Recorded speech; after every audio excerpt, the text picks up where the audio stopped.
If you're looking for proven ways to take your fundraising results to the next level, you're in the right place.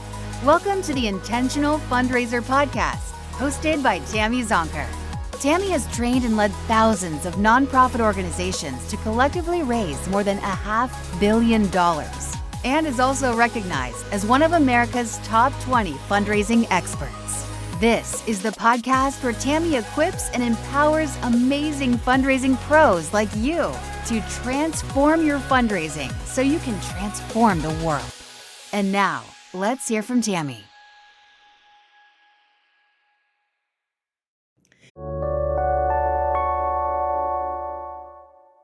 Support for this show is brought to you by Bloomerang. Our friends at Bloomerang really understand fundraisers, which is why they make donor management and online fundraising software that nonprofits love to use.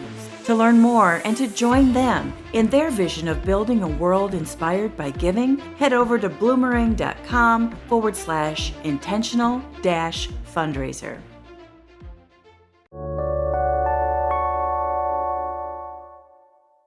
Today on the Intentional Fundraiser podcast, I am so happy to be talking with my good friend and fellow faculty member at the Institute for Charitable Giving, Shannon Duval. She presently serves as the Senior Vice President of Philanthropy and Deputy Chief Philanthropy Officer at CommonSpirit Health.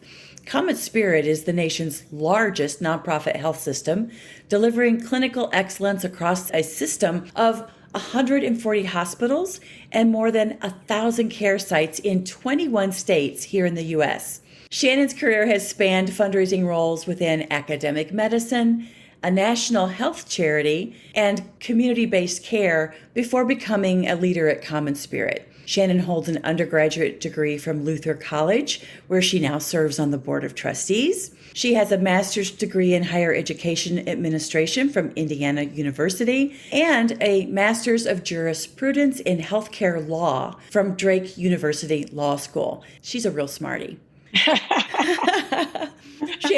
Shannon lives in Greater Denver, Colorado with her husband, Delane, and 2 teenage sons, Miller and Kiefer. Welcome to the show, Shannon. Thank you, Tammy, and thank you for including me. I've been looking forward to this. Oh, good. Well, I am so delighted to talk with you, and I'm really excited for our audience to hear from you. So let me just start by saying, I am in awe of you, Shannon. Oh. So nice. You're amazing. I mean, ultimately, you are responsible for leading major gifts, planned giving, grants, and campaigns for the largest nonprofit healthcare system in the United States. Oh. Yeah, inhale, exhale. So tell me, how many philanthropy team professionals are employed by CommonSpirit? How much money are you collectively accountable for raising? And what's your team structure? Well, it is. It's a really fun job. And I think what I like the most about it is if you've seen one of our foundations, you've seen one, right? Because the complexity and diversity, we have everything from critical access hospitals, so really small hospitals, all the way to academic medical centers that are obviously much larger and more complex. So across our system, people might be surprised to know in total, there's about 315 of us. So coming from raising money for academic medicine, relatively, I think that's a smaller number than some people might expect. And I hope over time, as we continue to prove kind of our return on investment, that's a group of colleagues that could grow, and that hospitals will see us as an area in which to invest to sustain the mission. So last year we had our best year ever, which was so fulfilling and exciting. And I just want to give a shout out to our teams and our markets, and most importantly, of course, our generous benefactors. We raised last year a little over $300 million across the ministry. And, that's really, if we do a look back over the past 5 years, over $1 billion raised for what I consider to be, a really transformational mission. I think the other thing that was very interesting to live through for all of us, of course, was COVID, or it's still with us, but particularly in healthcare philanthropy, because I think it gave us, it was horrible. Let's start with that. the always trying to be a glass half full person. I think the positive thing for us was the ability to communicate differently with donors about why healthcare philanthropy is so important, and why, if people want world-class care in their own backyards, the role philanthropy needs to play in that, given the considerably challenging time for healthcare economics. So that, I think, was a horrible thing that has turned into an opportunity. And for me, not only is it because we have great professionals raising funds, but it's because we have great donors who've answered the call of, philanthropy is needed more than ever for healthcare. Our accountability structure is really interesting and, fairly complex, as you might expect in a system as large as ours. Really, we have divisions where we have philanthropy leaders. And then on the whole, those folks have market chief philanthropy officers that report to them. And then the divisional folks typically have a solid line reporting structure to their division leadership, just like our chief philanthropy officers have a solid line to their hospital presidents, and then a dotted line up to the philanthropy leadership like me. So we're doing a lot of leading through influence and less with what I would call solid line accountability. I personally have found that to be a really fun, interesting, and I've built a different muscle working in that environment. It's pretty easy to go tell someone, please do this because I'm your boss.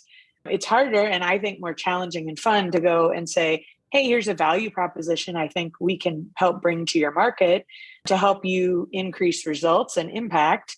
Wouldn't you consider partnering with us on that? So the good news story for our accountability structure, I would say, Tammy, is we just work with a bunch of very talented and collegial professionals. And so I think they see us, on the whole, I'm sure there are days they think we're a headache, but on the whole, I think they do see that we're bringing value. And our goal is to not step into a space where we're not needed.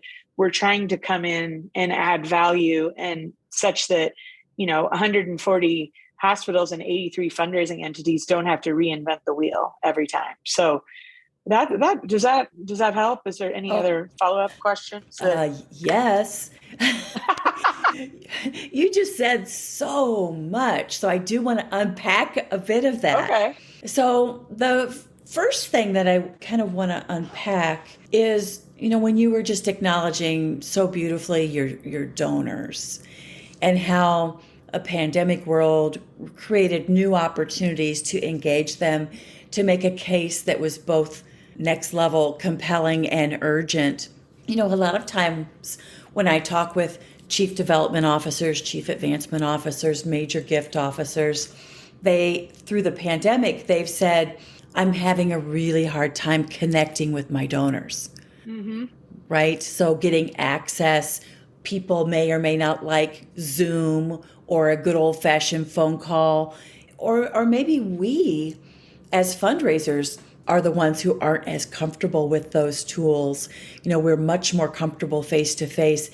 So just talk to me about how you were and your team were able to engage donors at that deeper level. Yeah, that's a great question, Tammy. And I would tell you that really early on in the pandemic, from the National Philanthropy staff, we identified Zoom and how we utilize it as a tool as a key training opportunity, because I've been in this world 25 years and I had never done a cold call on somebody on Zoom or with someone, or presented a proposal on Zoom. So pretty quickly we had to develop training for ourselves and our teams on how we could utilize that as a tool. I think the other thing that I saw in especially our major gift officers, was such a high level of creativity and really rooted in empathy for their donors. And I'm sure everybody on the podcast has examples of what they did as well. But, depending on what part of the country you were living, if the weather was nicer, they would do, come stand in your driveway and have a cup of coffee, walk the campus of the hospital. The weather, it was very weather dependent. Our Midwestern folks had a little harder time, of course. A number of the other things I thought were very inventive was ordering the same lunch for your donor and ordering as yourself, and then getting on Zoom and pretending you're at a restaurant, eating lunch together. So I think the other thing, that spirit of I want to acknowledge, it was much easier for donors that people already had a connection to. And so I think a lot of people found themselves with a lot of time and, especially older donors, pretty isolated and lonely. And so our gift officers found that people were more likely, when you already had an established relationship, to spend time on the phone. And so then it was about getting ourselves out of the way, not having us be the barrier to that outreach. And then if somebody didn't want to talk, they would just say, thanks for reaching out. I'm doing okay. And I don't really like to talk on the phone. I think oftentimes we project things sometimes for our donors that don't exist, and or discount the fact that they're adults who have good people skills. And if they don't have time for a call or aren't really in the mood, they'll tell us that. So those would be some of the examples of, and I think the biggest thing that I was so proud of our gift officers is never was the mission more needed. And so they couldn't back away. They couldn't stay in a home office and not do anything. So I'm just really proud of our team and the fact that I think we made ourselves more relevant than we ever had to donors. Yeah, I love that. What great examples. So the other thing that you shared that I want to unpack a bit, and you just alluded to it now, and that is you have all of these gift officers, a majority presumably, of whom are working from their home offices. Right. And they have a dotted line to you, your national team, not even a direct line. So for those of us who are managing remote teams, how do you nurture, build, engage, continue to build and strengthen those relationships remotely? How do you ensure transparency and accountability? And at times when you do call teams to come together, or for a lot of my clients in healthcare, like they're back in the office or they're asked to be back in the office 3 days a week. Right. And some people don't want to go back. So right. When you're working with remote teams, especially in this new world where we might have hybrid work models, how are you engaging them, holding them accountable, celebrating so they have that satisfaction of being a part of a team? I'm just reading so much right now. It's that, people join companies, but they stay with teams. They stay with colleagues. Great way to say it. Yeah. Yeah. Yeah. That's a great question, Tammy. And I think, we've tried to use some creativity. So I'm going to talk a little bit about the cultural aspect of your question first. And, that's something as simple as, I had a colleague who said to me, I remember when I used to just stop in your office with a Diet Coke and talk to you. And so we said, well, what's stopping us from doing that now?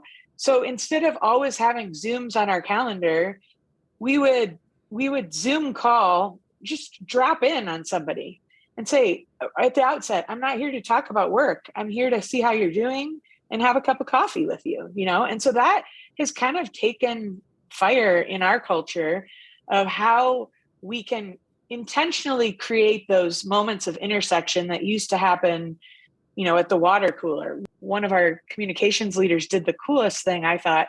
We happen to use Gmail and Google products. So we have a channel called the water cooler.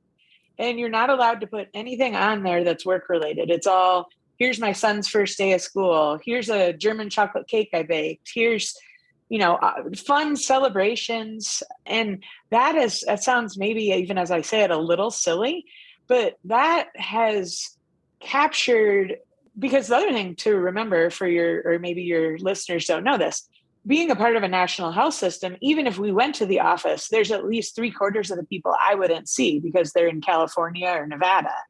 And so this has been a way to forge some of that fun, some of the culture. The final example I'll give you is we have something called a monthly mingle. That's just a Zoom call.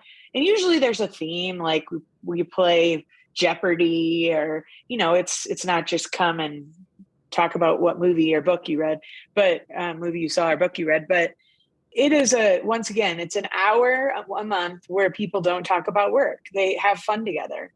And as a high degree extrovert, it's still not the same. I'm going to throw that out there. I still miss people. I still miss, because I am home officing and now am categorized as a remote worker. So, I think that's our new normal. And so then how do we make the most of it? Now on to the second half of your question, which was about accountability.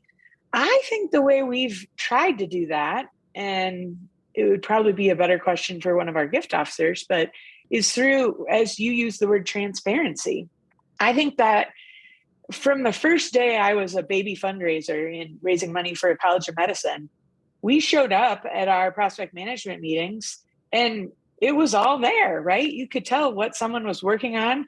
And then let's face it, we all had months where we fell behind and we hadn't gotten our contact reports in. And that wasn't a very fun meeting to be a part of because it looked like you weren't performing and you weren't living up to what the mission of your organization requires of you. So I think being a part, that dashboarding and that transparency has been really important. And then on the flip side of that, I think the celebrating. So one thing we did was, and once again, this is a small example, but we had kind of a raffle for iPads. We gave away 6 iPads and, across 300 employees, that's not that many, but people would qualify by utilizing our CRM and putting in their contact reports and their proposals into the system. And then at the end, we had a drawing, which at the end of the day, while the iPad is still owned by CommonSpirit, I think it's a great tool for, especially when people are now back in living rooms and boardrooms. When you get to your car, you can click do your call if you want your contact report. So things like that, I think we've tried to, if I have a bell in my office. And so if there's a big gift, I Zoom call somebody and start ringing the school bell. Some of the things are like what's old is new again, is how do we make it fun and how do we celebrate people? I think that's your comment about people join organizations, but they stay because of the teams. It takes more intentional muscle to keep the team fire burning. For me, I like that because my dad used to tell you, if you're green, you're growing. If you're ripe, you're rotten. So I always, that's a good Midwestern colloquialism. I always want to be continuing to grow. And while this wasn't a fun way to have to grow, I think for people who looked at it as an opportunity, we've grown so much and our teams have grown so much. So I hope that gives you a little flavor of what we've been up to. Yeah, it's really helpful. I'm curious what your take is on this new phenomenon called quiet quitting. Yeah. Right. And so for our listeners who may or may not have heard about quiet quitting, I suspect you have, but I feel like there's 2 schools of thought. One school of thought, which would have been my parents, right? Like the worst trait you could possibly have would be being lazy. Uh-huh. You could be unkind, but do you get some work done? No, I'm joking about the unkind part. But one take on it is lazy, just scraping by, doing the bare minimum, kind of phoning it in. Mm-hmm. The other take on it is, if we really believe that mental health is important, that having boundaries and prioritizing our employees, our own health and well-being is important, then quiet quitting is just a reflection of me saying, I'm not going to work 60 hours a week. Right. Right? So like there's 2 schools of thought and lots of shades in between. What are your thoughts and what are you seeing? That's a great framing question. I think what our industry needs to, and when I'm talking about philanthropy, not just because in healthcare, let's face it, especially the frontline caregivers, they're there for this shift. Hopefully there's not quiet quitting because they have to be all on for those 12 hours or those 8 hours. So I think in philanthropy, we need to be a little more open, curious, and trusting, I guess is what I would say. If the results are there and if somebody is producing at the level that we've asked them to in 30 hours, well, good for them, right? What I would encourage them then, though, is to say, what are you going to do with those other 10 hours? Like, go volunteer, get your CFRE, read another book. Like, what are you going to do to invest back in yourself to recharge your batteries? I just think gone are the days that we have such a prescriptive, this is what success in a work week looks like. I also think people are a lot more loyal. I was just talking to another colleague about if all of a sudden at 3:30, if somebody needs to go run and pick up a kid at high school, go do that. And I really do think there was an era, I would have to tell you, when I started in fundraising, if I wasn't at my desk by 7 and if I didn't stay till 6, now that's not fair because I was out, making visits, but somehow I was lazy or I wasn't doing my job. And I think that paradigm, to your point, has totally shifted. And as leaders in organizations, if we don't mentally shift with it, we're going to definitely lose people. My final comment on this, Tammy, is I was reading an article recently about, and I'm sure you've read the same articles, about the trial in Europe of the 4-day work week, and that they're seeing higher levels of productivity as measured by results for the organization. And not surprisingly, higher levels of employee satisfaction. So I don't want my boss or other people to think, oh my gosh, she's suggesting, not necessarily, but I just think that's an example of, and this is another thing, as horrible as COVID was, I think we can thank the quarantine for this, is people saw, I don't have somebody that I'm looking over their shoulder in their office 5 days a week, and they're producing at higher levels, at least for us, than they ever have. So I think that allowed us to be more open to new paradigms. So the only caveat I would make on the quiet quitting is, what are you doing to reinvest in yourself to be better for your mission? If you find yourself with extra time in a week, that'd be my challenge. Yeah, absolutely. I love that. So what are the systems and measurements that you use to keep team members clear on their goals? I'm a big fan of role clarity. Like, we need to know what's our role, what does success look like. So how do you keep them clear on their goals, their accountabilities, and their achievement, their progress, without it feeling punitive? Yeah, I would say, Tammy, a lot of that is really managed more at the divisional level than the national level. But I can tell you generally what we talk about as a leadership team. I'll put it in the good old fashioned lead and lag measures, right? So the lag measure is at the end of the year, each of our 83 fundraising entities has a goal. And at the end of the year, did they hit their goal? And that's not only a goal of fundraising, that's a goal of transfers back to the hospital for the mission.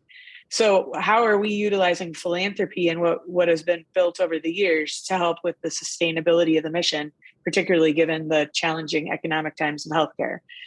So as we know, though, that if we wait until June 30, which is the end of our fiscal year, that's a little too late, and we can't help people course correct if maybe they've, fallen off the railroad tracks of where we're headed to be successful. So the lead measures which is probably everybody on your podcast is familiar with, would be visits, proposals.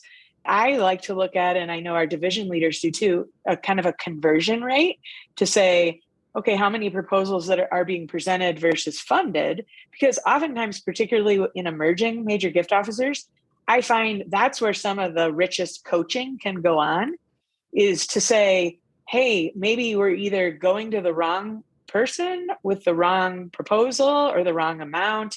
And so, that's called the school of hard knocks, right? You can't learn that until if people are honest on this call, anybody who's as old as I am will say, oh my gosh, my first year or two, I wasn't batting 100, right? You never do. If you do, we know you're not talking with enough people. But my conversion rate was much lower my first year than my 10th year, right? Because people invested in me and coached me. So, I think those would be the key areas that we look at. And I think the other thing that is really hard, because we're all, as philanthropy leaders, pleasers, It's hard to say no. It's hard to say, my first boss in fundraising would say, and I just love this because I ended up having a bowl for my office that I now have here in my home office. It says feed the bulldog, because my boss, whenever I brought in anything to him, would say, would that feed the bulldog? And what he meant by that was, will it raise money, right? The bulldog is our mission. And are we securing resources in our case to help the medical students and physicians and caregivers that we were privileged to partner with? So I think that's one other thing that we're trying to build the muscle of, all of us, including myself, of if you add something, we just went through a big strategic planning process. If we add something, what are you taking away? Because back to this whole, we have to sharpen the saw. We have to get a better laser focus. And in our case, our focus is major gifts. And that comes in the forms of grateful patient fundraising, different campaigns, estate giving and blended giving, but that is feeding the bulldog. And anything that takes us off and into another direction, it might be a really cool program. It might be interesting. It might be somebody's pet project, but we have to say, gosh, that's a great idea.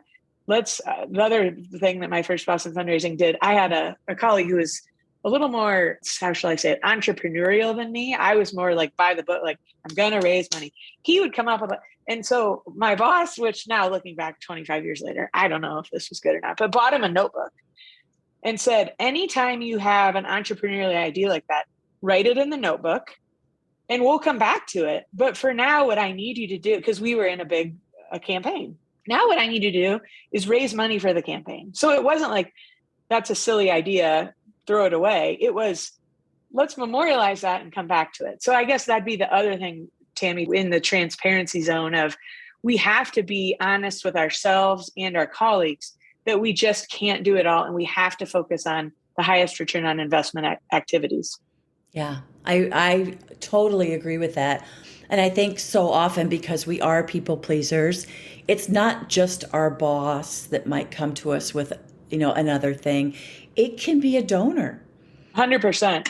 Yes. In fact, it likely is a donor. Yes. Yes. I mean, I had donors who owned yoga studios, and we'd like to do a t-shirt sale and co-brand. And it's like, it's true. It is true. And so how do you have that respectful, so they still know how much you care about them and how much they care about the institution, but kind of redirect that energy to activities that will yield more of an investment for your mission. Yes, yes. And that is our accountability to navigate those. In fact, I was just talking with another colleague in the sector who's been in the sector as long as we have, right? 25 years plus. And we were talking about just the art of conversation and the power dynamics in major gift fundraising. I mean, interesting. Yes, that we really need to respectfully show up at the table as a peer, right? And that gives us the space, because really we're partners. We're partners in funding the mission. It's saving lives. And in your case, as a hospital, a healthcare system, saving lives, healing people, doing the work. And so as a partner, it does imply more equal footing. I think that's an excellent point. Whereas probably in the early years, I would say it was in a university setting, maybe it was a little more Mother May I-ish. Who knows what to attribute that to? Maybe that was just I was a more junior professional. But you're right. I think the best things come out of an equal partnership like that. So that's a really good thing to call out for your listeners. Yeah. And in that space, we can say, I love your passion to kind of merge yoga, t-shirts, contributing. Let's explore how that might look, or how that might better serve, have a bigger impact, like your intention. Right. Yeah. So I think that we need that permission. Like, we need to give ourselves that permission to lead those conversations. Our friends at Bloomerang know the importance of year-end fundraising to a nonprofit's longevity and success throughout the year. We know that 50% of nonprofits receive a majority of their annual contributions from October to December. To learn how you can make the most of this giving season, head over to bloomerang.com/intentional-fundraiser to get your copy of the 13 year-end fundraising tips.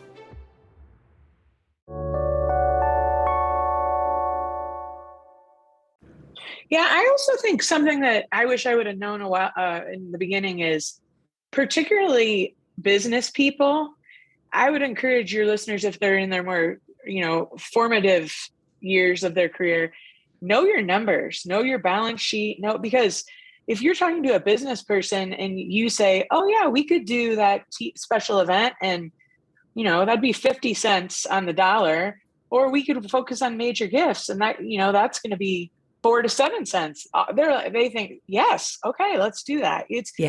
Because to your point, they love the organization. They're well-intentioned.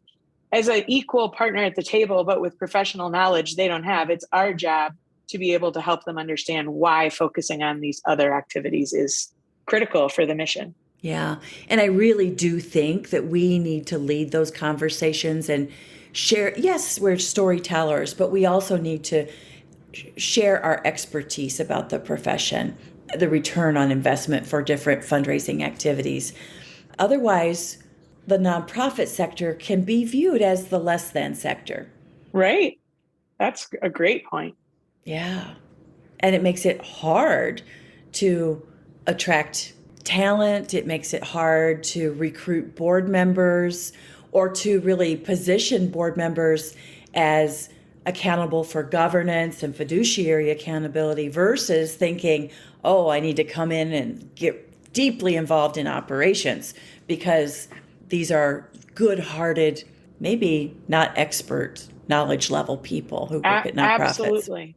I think that's a super point because if we don't represent our own expertise, how do we expect that our board members and donors will know we have it? Yeah. It's not the whole 2 ears, 1 mouth, use them proportionately. I do definitely believe in that as it relates to working with donors. At the same time, they are come prepared to ask us questions about what the investment we're requesting from them. And so representing our expertise to them is very important. I agree. Mm-hmm. Yeah. And so one of the other things that we've had conversations about that I want to kind of bring forth here is around creating that culture of philanthropy and, building confidence even at the board level and then throughout the organization, that philanthropy, that advancement is an investment center, not a cost center. Yes. Right? So for every dollar that Shannon gets in her budget, she's going to produce $5 return. That's right. That's right. And there's no matter what area your listeners are working in, there's not many in healthcare, we would say billable services.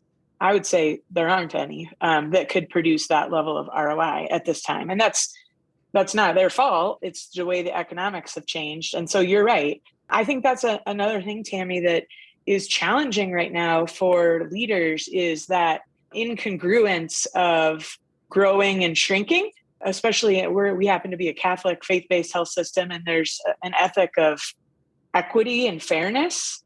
And so sometimes that doesn't feel good if one area is growing and another area is being asked to shrink. I think, though, that as leaders, we have to lean into that and get a lot more comfortable with that incongruence because it's only math. I know it's all hard. I don't mean to oversimplify it, but you're correct. But that also implies that we as leaders need to be prepared to take that business case to the decision makers with confidence and not apologize. And so I want to acknowledge that I think that's culturally hard right now that we have this shrink and grow going on at the same time. Yeah, I know. I have always taken that case when I've wanted to add staff or make an investment in technology within an organization to actually do the math. Like, here are our numbers. Here are the projected 1-year returns, 2-year, 3-year returns. And I can say, in my experience, when I've brought a case forward, it's never been turned down. Now, it might not be this year. Correct. It could be year 2. Yeah, it might be a timing issue. Yes. And I've also found that if I can find a board champion, one, two, three people on the board who have your back, who also understand that advancement or philanthropy is a investment center with a return versus a cost center, man, does it make a difference.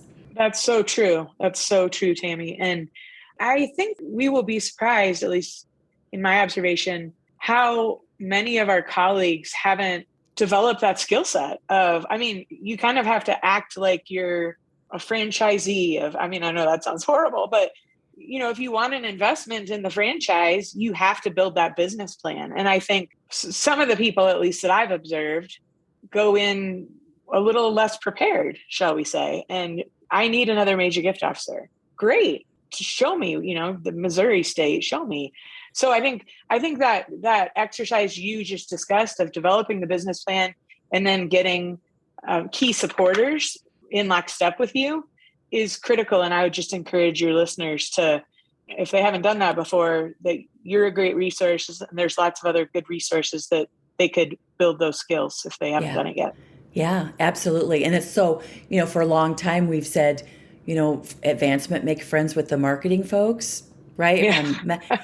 I would add, make friends with your finance folks. Oh, 100%. 100%. And, one of the classes that I love is at the AHP Madison Institute it's in one of the tracks, but it's how to speak CFO.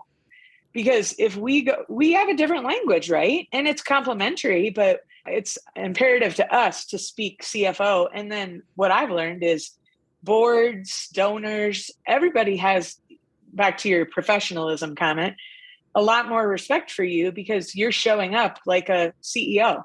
Yes. Yes. I think that's a great point.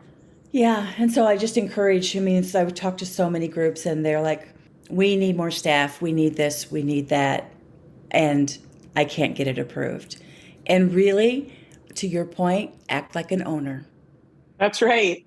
Act like an owner. Make that case. Just like we're just so masterful at making cases to donors, to foundations. Like we can run the numbers. We'll tell the story. We cast a vision. It's so exciting. We can do that internally too.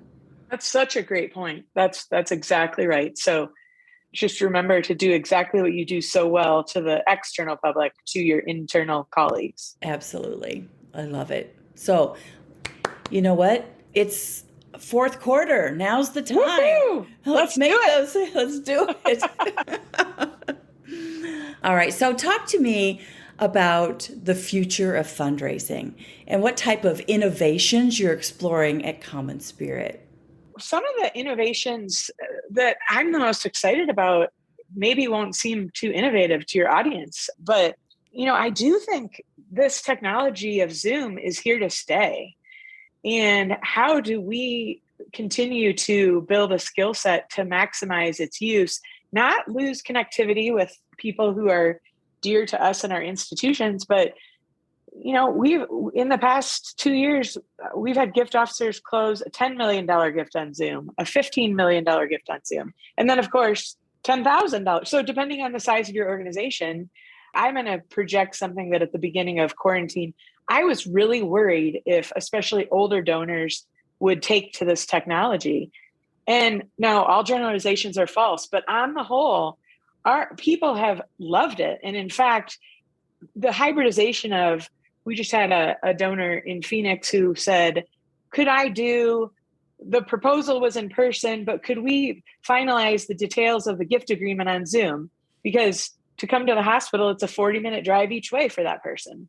So I think everything of what we do, in my opinion, is majority art over science. But so I think that maybe that's not super innovative because we've been using it the past few years, but I think our gift officers are still learning what's the balance on that. And so I think that'll be fun to continue to dabble and play with that.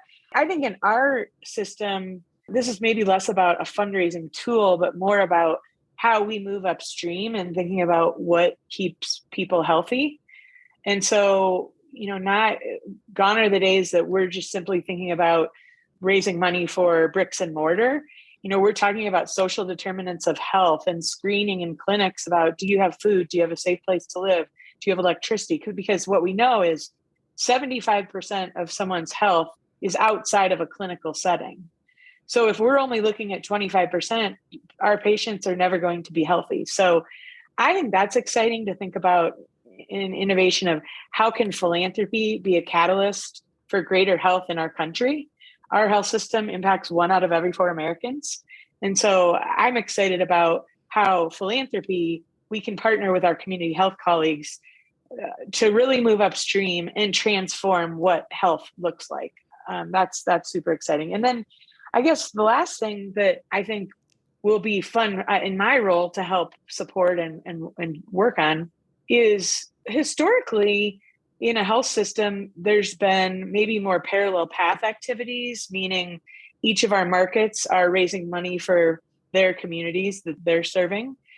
There are thematic umbrellas, I guess I would call it, or ribbons that go over all of that. So is that oncology, cardiology, and big ideas get bigger money. So I think we're not quite to that point yet, but other health systems have had more what I would approach as a comprehensive campaign that involves their markets, but then also have a national framing element. So, those are some of the things. Once again, you're probably laughing, saying, well, those really aren't that innovative. They're more conceptual, but I think keep in mind we joke we're a toddler. Our health system is 3 years old. So we're still building together what that can be and the transformational nature philanthropy can play in that. So I'm really excited, and I'm really positive and bullish on what that can help to do to better serve our patients and caregivers. I find that very inspiring. I am not laughing. And Good. For the record, you're a toddler who raised over $300 million last year. Hey, that's pretty good. I wish I don't have a toddler anymore, but when I did, I wish my toddler would have done that. So good.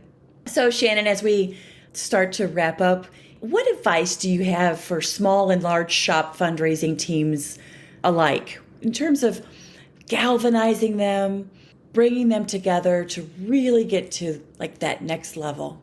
So I'll give a little more texture on this answer, Tammy, but I would simplify it down to carpe diem. And I have a sign in my office that says, make every day count.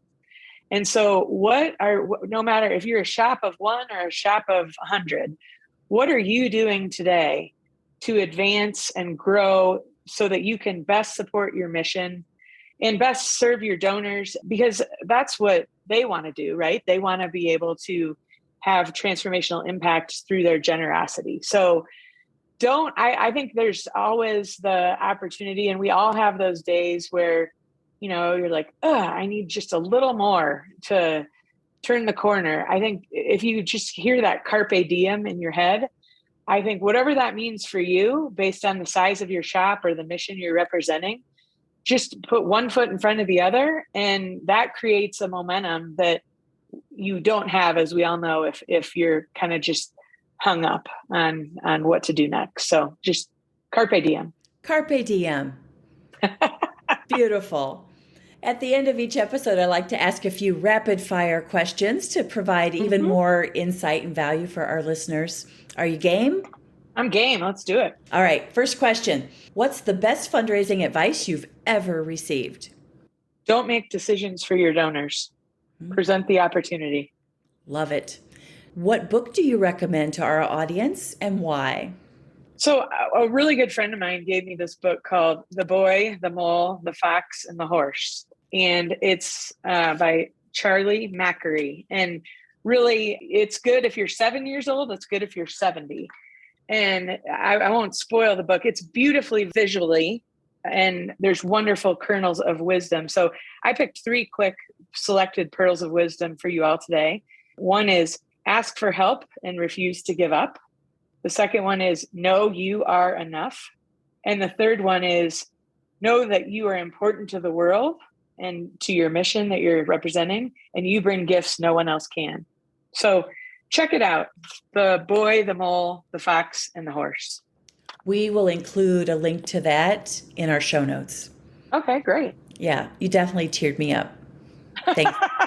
So good. What are the three most important traits a successful fundraising professional must possess? The number one thing that I look for in hiring people is curiosity. So they need to be curious. They need to be tenacious. The third one, Tammy, I'm cheating because it's too hard. It's a heart-head thing. I think that, you need someone who has the acumen to be good, and in addition to the head, kind of the heart, the commitment to the mission, as well as I kind of put an emotional quotient to that blending of head and heart. And I think the people who are the most successful in serving their donors are the people who have that good balance of head and heart. So good. So I was a little bit of a cheater. Totally. But a truth. Thank you. Yes. What's your favorite fundraising tool or application? Well, based on my comments earlier, you're not going to be surprised that I said Zoom. However, closely behind that, we've, in the past year, one of our colleagues has brought to us ThankView. Yes. And it's been a great tool for stewardship that can be replicated in many different settings. So another cheater answer. Yeah. And so for our listeners, ThankView is a tool that allows you to take video, like right off your smartphone, and then you can kind of brand it up, and then send it out to multiple donors, individually. Like you can send it out to different groups or segments of donors. I like BombBomb. I've used both. Oh, okay. So there's a lot of great tools out there. I love that. Really good. And I absolutely love when I get a video message. Me too. From someplace I've given. No, it's true. I think sometimes it's as simple as that, right? What has been meaningful to you as a donor? And then try to replicate that for your donors. Yes. All right. Next question. What's your favorite fundraising conference and why? Okay. I'm doing all these cheater answers. So I had a tie on this one too. Of course, the Institute for Charitable Giving, where Tammy and I teach. And by the way, she does a flat out awesome job there.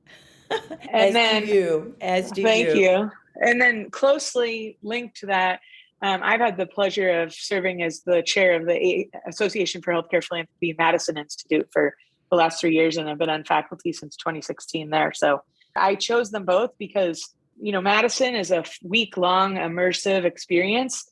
The Institute for Charitable Giving is a little bit shorter, but I would say packs a punch that is hard to argue with. So depends on your time allocation and, where you live in the country probably, but either of those, you couldn't go wrong. Yeah, so good. And then last question, knowing what you know now about fundraising, what advice would you give your younger self just starting out in the profession? Such a great question. Cheating for the last time.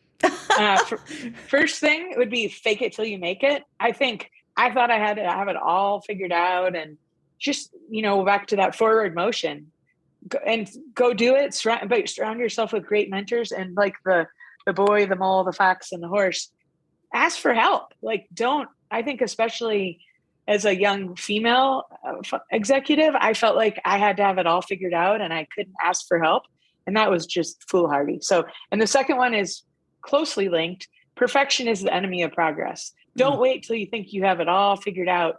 Go do it. The muscle will be built by practicing, and avail yourself, especially if you're a gift officer, to look at someone you think is very successful, and it doesn't have to be in your own organization, and ask them if you could accompany them on calls, visits. For me, that was the best gift, was when more senior gift officers allowed me in, and the donor has to be open to that too, of course, to learn. And I mean, we do it in medicine all the time. A resident comes in with a physician, a medical student comes.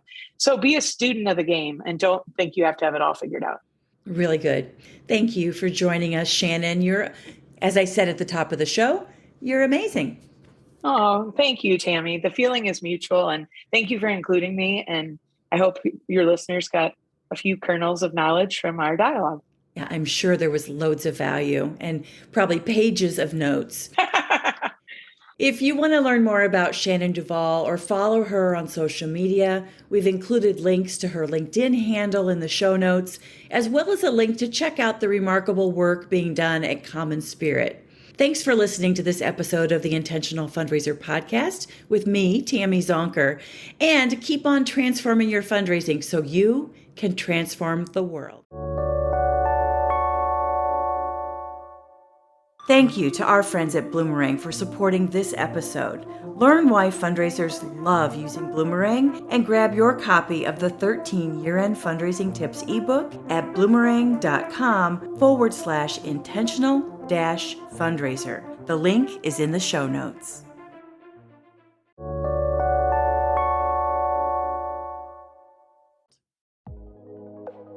That's it for this episode of the Intentional Fundraiser podcast. If you like this podcast, subscribe and download each episode on your favorite podcast platform. Share it on social media with the hashtag #TheIntentionalFundraiser and tag me, Tammy Zonker, and you'll be entered into a drawing for some great swag, books, and courses. And if you like today's show, you might also be interested in becoming a member of my Fundraising Transformer community, where I go live twice a month with my members with fundraising training and group coaching to help transform those fundraising issues that keep you awake at night, where I pull back the curtain on how you can take your fundraising results to the next level by teaching ways you can improve your development operations, create a results-driven, donor-centric development plan, strengthen donor relationships, improve your donor retention rates, and build a raging monthly giving program and a successful major gifts program, and how you can approach each day to ensure you'll perform at your highest level so you can be the best fundraiser and the best person you can possibly be. You can learn more about becoming a member at fundraisingtransform.com/transformers. Thank you for showing up and for having the courage and determination to transform your fundraising so you can transform the world. Bye for now.